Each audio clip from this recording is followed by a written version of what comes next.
wax ni l'heure est grave l'heure est grave suba ñoom nee nañu dañuy dem lycée bu Tivaouane xam-xam bi ñu leen jox leen arrêté leen njàng mi arrêté leen muy arrêté njàng mi xam-xam bi ñu wax leen di leen da ngeen war a nangu nekkandoog ak ay góor jigéen ci école bi te mu bàyyi leen noonu ñu dund ngeen dund. affiche baa ngi noonu sama page gis ngeen ko sama page lañu bloqué kii bi live bi foofu moo tax ma ñu jaare ko fii c'est-à-dire wax nañ leen ko avertir nañ leen depuis combien de temps ñu leen di wax ñun lu ñu leen wax lu ñuy làmbatu pas sëñ Bay Mansour wax na ba sonn pas sëñ Bay Abdou du moins wax na ba sonn ñun wax nañu topp nañu di indi leen ay preuve di leen wax ay fiches di leen indi ay preuve ngeen lànk du ngeen ñu déglu ngeen lànk du ngeen ñu déglu ñun li ñuy wax suñu amuñu ci dara suñu njariñ mooy njariñu Tiwaawan lañ soxla ak suñu bakkan bi ñu tey la ko Seydina Mohamed lu dul moom bëgguñu ko Seydina Mohamed la ñu bëgg lu dul moom bëgguñu ko li mu fi teg la ñuy reyante mu am par force ñun soxlawuñu dara soxlawuñu ay poste soxlawuñu ay xaalis soxlawuñu dara LGBT yi suba dañuy ñëw lycée bu Tiwaawan ni élèves bu ñu jàng nañu waxtaan ni nan la ñuy xool ñu ko gérer inspection complice ngeen les professeurs vous êtes des complices les syndicats d'enseignants vous êtes des complices les élèves vous êtes des complices wala ngeen nekk sax ay yéen ngeen nekk ci groupe bi ngeen bokk ay LGBT yi ngeen nekk ko ay terroristes lañu d'accord wax nañu vous traitez-nous de terroristes bu la ngeen bëggee mais Seydina Mohamed jaral nañu ñu traité ñu de terroriste na leer il faut que ñu wax leen ko c'est-à-dire il faut que yéen ñiy dem ci kilifa yi ngeen leen wax dëgg ci am ci dëkk bi bàyyi bu ngeen fa demee di leen wax ay waxi naka saxantang ay wut ay poste ak ay weccet sëriñ bi mënul xam lépp mënul nekk fépp yéen koy wax dëgg ji nekk ci dëkk bi Tiwaawan mu ngi yàqu te buy yàqu gi muy yàqu du jóge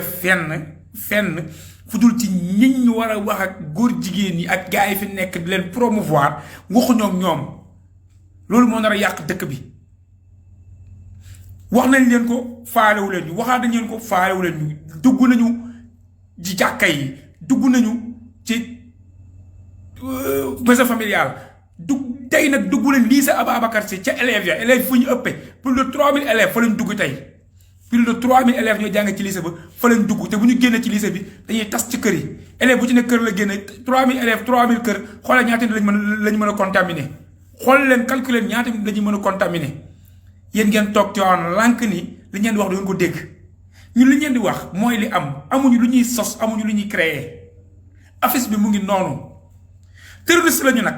bu fekkee ni xeexal Seydina Muhammad sallallahu alayhi wa sallam mooy terroriste man nangu naa nekk terroriste kon mais lii dañu koy xeex ba fi ñu mën a fépp fu ñu jaral suñu bakkan def ko ci waaw ndax lii dafa ñaaw ci dëkk bu mel ni Tivaouane wallahi azim lii dafa ñaaw leen wax kilifa gi dëkk ji ni ko dëkk bi gaa yi koy yàq leen wax kilifa gi ni ko dëkk bi gaa yi koy yàq lu gàcce la ñun ñëpp suñu gàcce la saa naka ko jo maa ngi ziar bu baax a baax saa waay Tivaouane damaa jombi gis nga de ñoo ko gisandoo de tey damaa jombi waaw ñoo ko gisandoo de mi ngi noonu oui parce que bii rafetul quoi ci dëkk bi mais jo peut-être ce sera l'occasion pour nous ñu wax ko ñëpp déggandoo ko dañuy ñaan rek d'abord ñi nga xamante ni parce que c'est une question très sérieuse comme ni ko Souleymane Tall di waxee léegi nii dañuy ñaan rek ñëpp ñi nga xamante ni ñu ngi ci live bi ñu partager ko en attendant parce que c'est une question boo xamante ni tey waxuma la jeunesse mais au-delà de la jeunesse au-delà de la population tivaouanoise tey ñëpp dañu war a taxaw ci question yu ni mel ñu jàngat ko xool ban risque la ñuy ban risque ci ban risque moo ci am tey dafa mel ni dañu rek di seetaan ay nit ñoo xamante ni ils sont plus organisés que nous dafa mel ni ay nit ñoo xamante ni ils sont plus déterminés que y a une frange de personnes yoo xamante ni ils sont plus déterminés que nous et ils ont trouvé chez nous dañu ñëw ba ci suñu biir ñu fekk fi ay nit ñoo xamante ni soit dañu gëmul dara wala soit dañu respecté wul fi nga xamante ni mooy dëkk bu sell bi ñu nekk wala boog dañu rek amul benn itey jàngale wala benn itey jëmale dëkk bi ak nit ñi ci lu baax parce que tey d'abord maa ngi koy ñaan rek ñi nga xamante ni ñoo ci nekk ñu partager live bi s'il vous plaît. gars partager live nañ ko partager parce que on tenait vraiment à faire ce live là pour que toute population Tivaouane soit au courant de ce qui se passe vraiment. tey lii ñu nekk di wax je crois que ku ci nekk daf la war a ku ci nekk daf la interpeller au-delà de la personne de Jo Mané je crois que tey Jo li ngay wax nii di ko def tu vois ba nga tuddee LGBT rek laa xamoon ni affaire bi du jàll man j'ai essayé entrer ci live bi par si sa page mais daf may waxal carrément que ni la page que vous essayez d'atteindre n'est pas accessible ce qui montre que y a une force boo xamante ni tey daf ñu dépassé ñun ñëpp bu demee ba nga xamante ni tey y a de ces mots y a de ces lettres y a de ces notions yoo xamante ni tey boo ko cité boo ko tuddee nommément sur Facebook ñu bloqué la directement c'est parce que am na une force extérieure am na une force boo xamante ni tey ni mu toll kenn mënu la ko wax mu nekk suñu kaw maa ngi jéggalu ci lëndëm bi parce que dama nekk di dox nii te àggaguma sama kër donc ñi nga xamante ni ñoo fi nekk ñu ñaan leen encore ñu partager ko. mais kii pour Al Amin day soog a ñëw Al Amin suba dama koy leeral suba lycée bu Tivaouane dañuy organiser benn genre cérémonie la sax pour gëmloo élèves yi nekk lycée bu Tivaouane 3000 élèves yi fa nekk ji leen bu ñu amee ay moroomi élèves yu nekk ay góor jigéen nañ leen accepté noonu bàyyi leen noonu nekk ak ndox ñooñu te 3000 élèves yooyu bu ñu génnee lycée dañuy dugal te 3000 kër contaminé yéen ñam fay fekk kon donc loolu mooy wax bi Al Amin loolu moo tëral coow li tey ci suba 11h45. waaw dañuy arrêté cours yi au lycée de Tivaouane à 11h45 pour une campagne de sensibilisation contre les violences basées sur le genre moom c'est une notion ambiguë boo xamante ni tey ku ko dégg ngay wolof wala nga sax jàng tubaab li sa xel di dem rek mooy borom ñaari tur yi li sa xel di dem mooy les personnes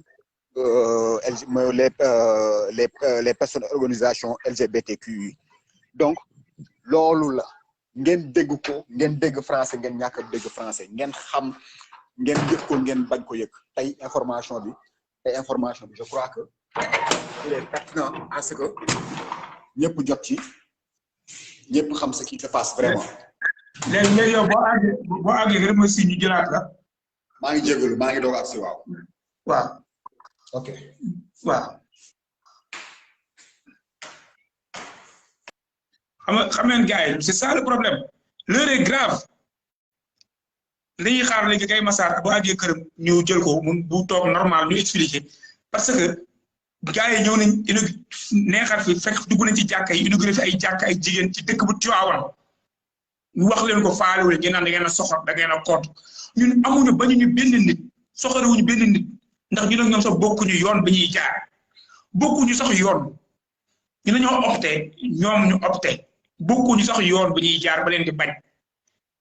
mais nag dafa am loo xam ne bu taxawee dañuy taxaw muy Seydina Muhammad sallallahu alayhi wa sallam ñu fa bàyyee Alaaji Malick bàyyil ñu ko fi Serigne Babacar Sy bàyyil ñu ko fi dafa di loo xam ni mënuñoo toog di seetaan quoi mënuñu toog di seetaan affaire bi loolu la demee parce que nga def loolu di dëkk bu mel ne Tivaouane gars yi ñëw dugg maison familiale indi fa xaalis gars yi teeru leen defal leen caravane CICD ñu jóge fii ñu ñëw ne léegi dañuy dugg ci violence des genres ci lycée bu Tivaouane lycée bi gën a mag ci Tivaouane 3000 et quelques élèves nga gëmloo leen ni dégg da ngeen dëkk ay góor jigéen par force muñ leen ko accepté ko ñoom accepté ko dugal ko seen kër yi mu tas kon léegi kër yi may góor jigéen la ñuy toog ñi war a wax dañoo war a wax ñun tamit dañoo war a wax waaye am na ñoo xam ne seen kàddu moo gën a force suñu kàddu xam nañ li ñuy wax ñun bu ñu waxee dañ naan booy dañoo ay révolutionnaire ay révolté lañu duñ ay révolutionnaire duñ ay révolté ay citoyens lañu rek nous sommes des citoyens prêts à défendre la cause commune ñun li ñu intéressé mooy Tivaouane ak waa Sénégal nit ñi dund koo xam ni ko l'islam tegee ni ko christianisme tegee ni ko religion révélée yi tegee loolu la ñu bëgg ay modification soxla wunu modification soxla wuñu on n'a pas besoin de ça c'est-à-dire ñoo nan ñuy dundee boobu ba léegi en toute tranquillité en toute quiétude ak lii amu fi lii duñ ko nangu liñ ko nangu di dund ngeen bëgg ñu indi loo xam ne indi coow mais yéen terroristes yi ba ma commencé live bi Facebook lañ ko bloqué Gaye Massar ne ma bloqué nañ ko mu ne ko xamoon naa ko nañ dem fii mun leen ñoo teree wax liñ bëgg a wax fu ne nañ fa fu leen neex bloqué leen fu ñu neex ñu jaar am na yéen a ngi may suivre bu baax menace yi ngeen ne menacé xam ngeen ne du ma noppi bu leen neexee menacé leen ba tàgg faalewu ma leen faate gis nga nag Tivaouane bari na ay 200 boy yu mel ne du ma gën a kose ngeen ñi ngeen yaakaar man rek la du man kese Tivaouane boy yu pareeti ne lii may défendre ñu ma ko dàq défendre fi ne lu leer laa leen di wax affaire bi nekkatul nit esprit la mentalité tivaouanoise mooy lii du fi amate doot fi jaar suba ngeen bëgg a dem lycée bu Tivaouane après kilifa yi l'inspecteur il est complice dañ koy accusé de complicité bu kon bu bàyyee mu jaar le proviseur bu ko accepté il est complice na leer le corps professoral le corps administration du lycée vous êtes tous complices yéen ñu koy nangu foofu noonu na leer il faut ñu wax leen ko ils sont complices li ci des mooy le préfet du département de Tivaouane le commissaire de Tivaouane vous êtes avertis ñu ngi leen di wax ni gars yi ñu ñuy terroriser dem leen ngay wax ak ñoom balaa ñuy def la loi du talion bëgguñu àgg loi du talion ñun suñu diggante mais ñoom ñu ñuy terroriser jóg leen ci ñoom ñu ñuy terroriser laal nañu fu ne ñu leen di muñal bi baa ñu bëgg a laal suñu xolu éducation suñuy doom suñuy rakk fa ñuy jànge suñu éducation lañu laal tey suñuy doom lañu laal dañu laal directement préfet commissaire vous êtes avertis ñii ñu ngi tooñ te waxu leen les complices yéen ñëpp vous serez tous démasqués démasqués Al Amin le marabout ñu koy jege duñ ko wax li ko war a wax duñ ko wax ay waxi naqas ay waxi caaxaan lañ koy wax ay duñu indi jënd ay xaru tabaski li ñuy séddalee xaru tabaski la ñuy wax enquête xaru bu sëñ bi joxee 100 ñu joxe 10 yóbbu ci seen kër yi bu sëñ bi joxee 1 million ñu joxe 200 000 denc seen poche bu ministre bi ñëw ñu recevoir kon ni ko mu jox leen loolu lañ koy wax duñu wax sëriñ bi dëgg ñi nekk Tivaouane marabout bi il n'est pas informé de la réalité de Tivaouane li ñuy wax nii wutuñu ci dara lu dul rek ñu bañ a fowee suñu dëkk bi ñun dëkk bi dafa am fu ñu toll ku ko laal di ñu laal nañu traité terroriste on s'en fout j'accepte d'être terroriste bu fekkee ne ñu attaqué sama diine bu ñu ko attaqué j'accepte d'être terroriste il nous terrorise ngeen bëgg leen a bàyyi ñun ñu bëgg ñu de terroriste ñun loolu ça ne passe pas du jàll loi du talion œil pour œil dent pour dent na leer seen bopp yéen ñëpp amuñu lenn luñ ci ragal fi toll nii parce que parfois aussi dafa mel ni dëkk bi tamit il faut que gars yi ñu àgg foofu ak ñoom élèves lycée yi parents yi kenn jàngi suba parents yi ñu téye seen élèves bu dem lycée wala 11h ñëpp génn ñibbi. ok Jo man l'appel que je voudrais lancer mooy je crois que loolu sax ku ko yëg incha allah je crois que mooy volonté première bi nga xamante ni moom nga war a wane mooy que ni Jo ñun waruñu bàyyi lii mu jàll parce que ni ma la ko waxee léegi on dirait que dafa am nit ñoo xamante ni xamuñu dayoo bi Tivaouane am xamuñu dayoo bi jàng am ci Tivaouane xamuñu aussi dayoo bi question bi am par rapport à l'éducation te ma wax la Jo lii bu ñu bàyyee mu jàll dans le milieu scolaire dafay ñëw ba ci dans le milieu social maanaam booy li ñuy jëlee ci école bi bu ëllëgee moom la ñuy andi ci biir kër yi bu ñu leen ko jàngalee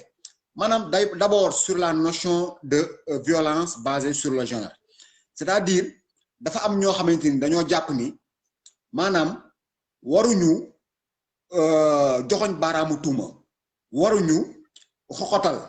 waruñu wax lenn luy jëm ci ñaawal wala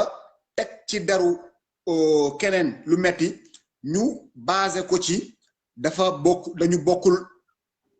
dañu bokkul fu ñu jëm ci wàllu sexe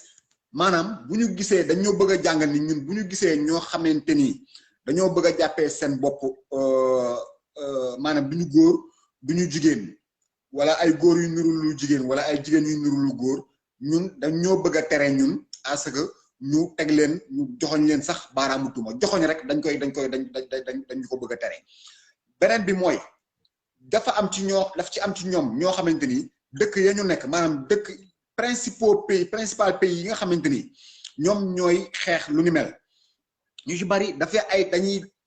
sàkku ci ña fa dëkk di leen tere ay maanaam ay dogal yoo xamante ni seen diine moo ko dogal maanaam lu ci mel ni polygamie maanaam nit di am ñaari jabar wala ñett wala ñeent am na ci ay dëkk yoo xam ne dañ ko fay tere te dëkk yooyu ci boppam ñoo bëgg tey ñun ñu sàmmoon teeg seen ay tere waaye tamit bëgg a jële ci ñun ay droit ak ay devoir yoo xamante ni dañ ko jële ci suñu diine maanaam ci li nga xamante ni moom lu ñu gëm soit muy diine chrétien wala muy diine islam ñooñu nag tey ñoo bëgg a dugg ci dëkk bi nga xamante ni mooy Tivaouane njëkkoon nañ ci dugg nag parce que bu ñu fàttali bopp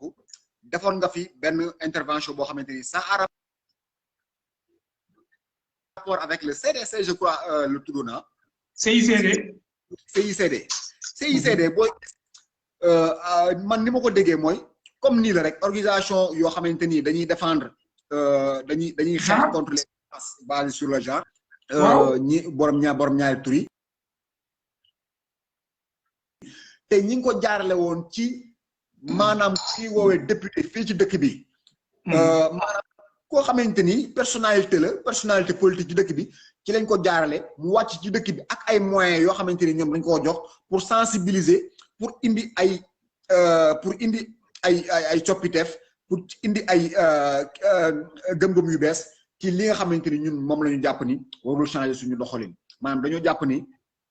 lépp loo nga xamante ni dëppawul ak suñu diine dëppawul ak suñu ay tarixa dëppawul ak suñu ay gëm-gëm dëppawul ak suñu ay coutume ak maanaam suñu ay cosaan ak suñu ay aada waruñu ko fi nangu te kenn waruñu ko imposer en parlant d'imposer je crois que tey dañu bëgg imposer li nga xamante ni tey mooy ngóor jigéen bëgguñu ñu ko nag forcer maanaam di jàpp ñu dóor di nga gëm par force dañu koy dugal ci xale yi nga xamante ni tey moom lañuy wooyee enfant ñoom lii jàppee enfant mooy xale bu am juróomi at ba fukki at ak juróom-ñett maanaam les enfants de 5 à 18 ans y a une campagne boo xamante ni ñu ngi koy mener dans les écoles primaires parce que ñi nga xamante ni ñooy enfants yi ci tranche boobu la ñu nekk maanaam à partir de l'école primaire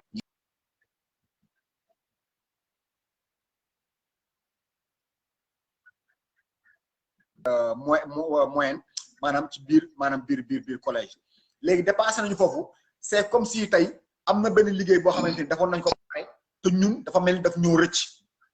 parce que bu ñu ñëwee lycée tey bu ñu nekk les classes de seconde de première ou bien de terminale c'est comme si y a une partie du boulot boo xamante ni ñoom defoon nañ ko ba pare donc dañu dugal ci benn partie boo xamante ni tey mooy l'étude les cours secondaires maanaam tey lycée la ñu jël tey lycée bu particulier ville bu particulier muy Tivaouane lycée de Tivaouane lañ ñu suba muy le 29 suba je crois c'est le 30 suba 2021 à partir de 11h45 dañuy arrêté cours yi maanaam dañuy arrêté mbépp njàngale mu fa amoon ci lycée bi pour mettre sur place benn cérémonie bi ñu ngi ko tuddee campagne de sensibilisation basée sur campagne de sensibilisation contre les violences en milieu scolaire basées sur le genre maanaam dañu leen bëgg a dugal seen xel ni jàngal leen la ñu wax la taxoon ñu yóbbu suñuy doom ci école bi ak suñuy rak ak suñuy mag ci école bi la ñuy arrêté suba 11h45 bëgg a dugal seen xel leneen li ñuy dugal seen xel suba mooy waruñu joxoon ñu baaraamu tuuma nit ku ñu ni kii góor jigéen la maanaam borom ñaari turi la waratuñu teg ci seen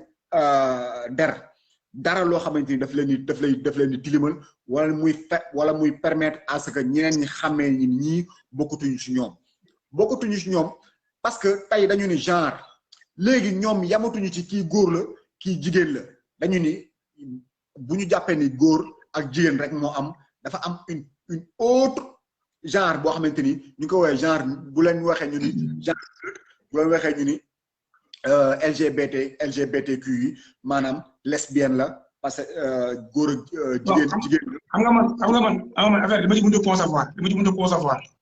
ah mooy ñun la yor Tivaouane nga nekk Tivaouane on te parle de El Hadji Malick on te parle de Serigne Babacar on te dit le lycée de Tivaouane on te dit le lycée s'appelle Serigne Babacar Sy on te dit que le lycée c'est plus de 3000 élèves on te dit que c'est dans ce lycée là ñoom ñemewuñu c'est-à-dire ñemewuñu beneen dëkk Tivaouane dam na ñeme c'est-à-dire c'est ça qui me fait mal quoi léegi nag comme que ñun la ñu ñeme comme que ñun la ñu ñeme ñun tamit jo nañu jël suñu courage à 2 mains man tey woote bi may woote mooy suba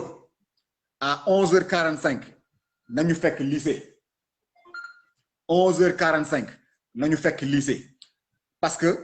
y a une partie des professeurs yoo xamante ni qui sont contre cette campagne là y a une partie des élèves qui sont contre cette campagne là et qui comptent demain contrecarrer cette manifestation là ñun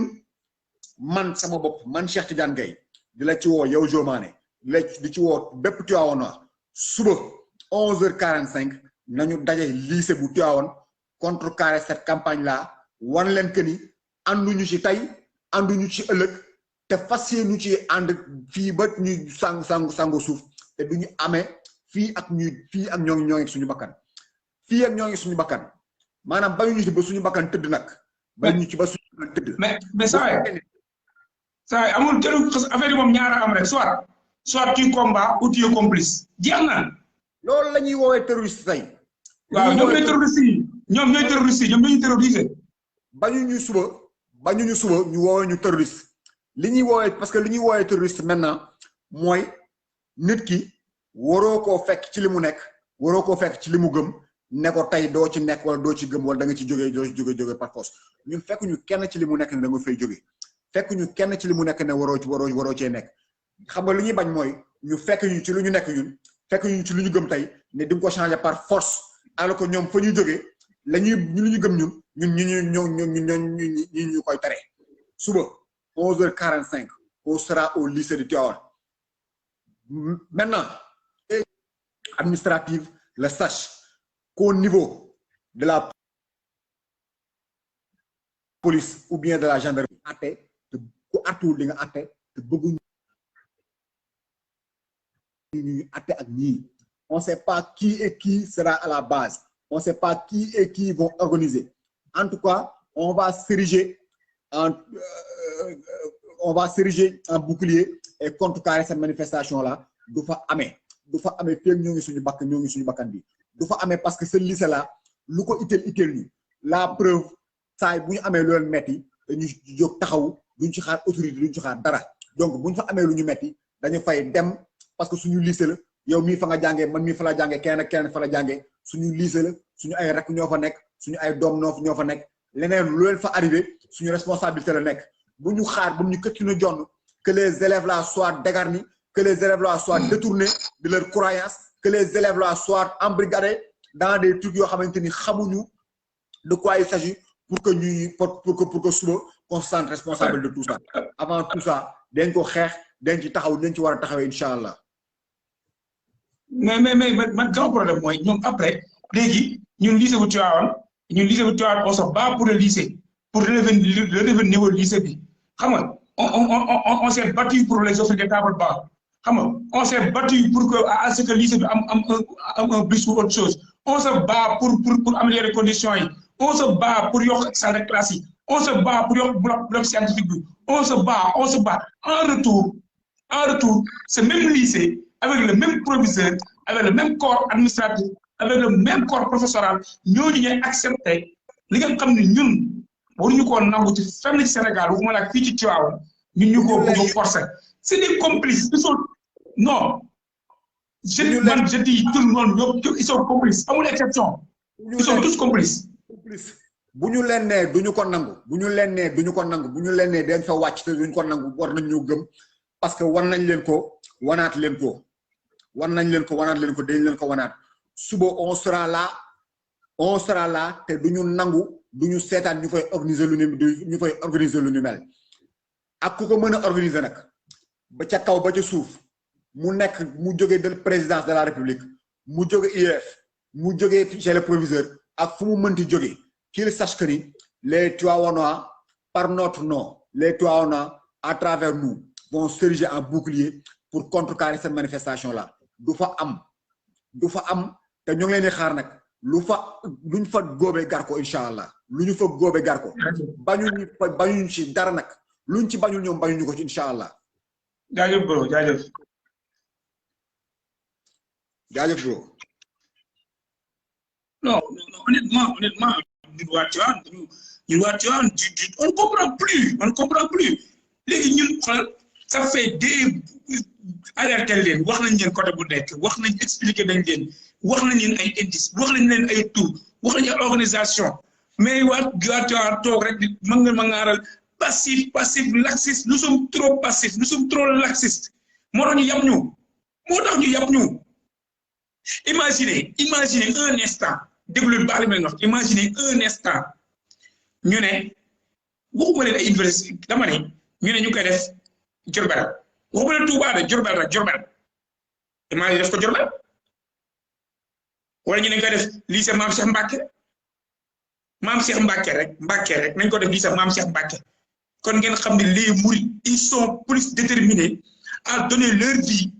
pour leur guide bi leen teg ci yoonu Seydina Muhammad sallallahu alayhi wa sallam mais ñun dañuy toog li mëngaaral rek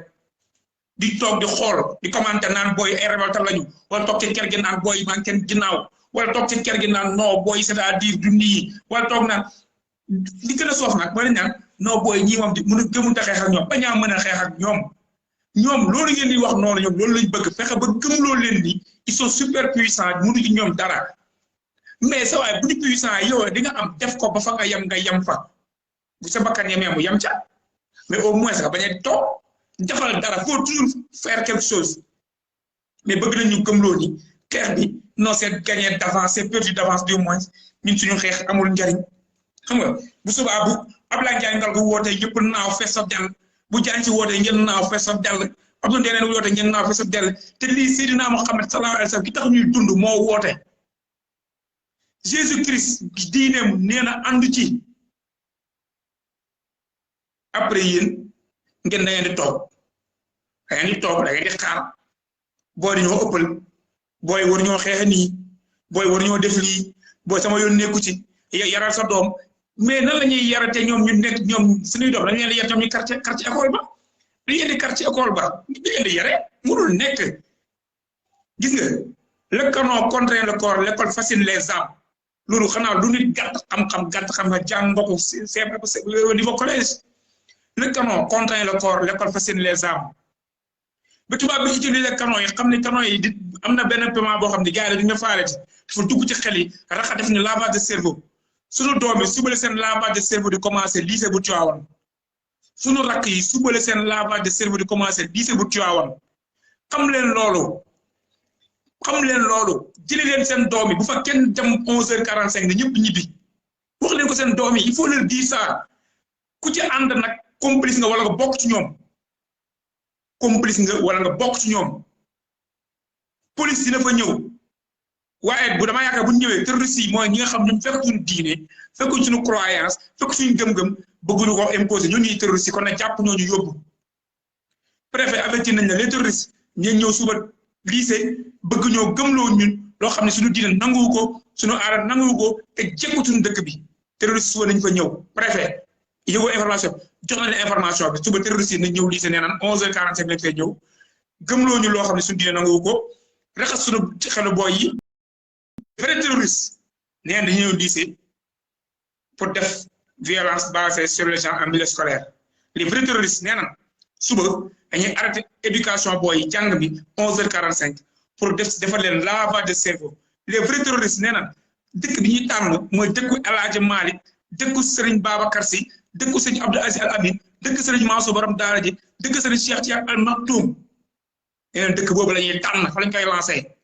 les vrais terroristes nee na lycée bi nga xam ni tuddul Zomane tuddul Gaye Massar tuddul Abdou Mbow tuddul Ibou Diallo mu ngi tudd Khalifa Ababacar Sy foofu lañ koy defe ji c'est-à-dire loolu mooy agression bi nga xam ni mënul ëpp agressé nañu suñu sëriñ ngeen toog di wax ngeen toog ni yàcc ñun ñu wax ca lañ ca mën kaste lañ ca mën waaye kenn fekk kenn jàppale wuñu yéen yëpp ngeen toog di seetaan léegi nag agressé nañ suñu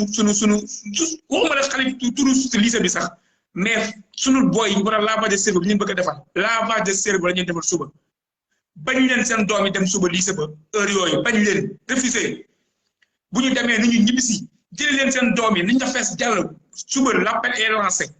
demain 11h45 nañu nekk lycée l'appel est lancé tout le monde au lycée Ababacar Sy lu mu sori nañu jaral ñu dox ba dem lu mu sori nañu jaral ñu pass Jakarta dem lu mu sori nañu jël bus dem ndaxte jar na ko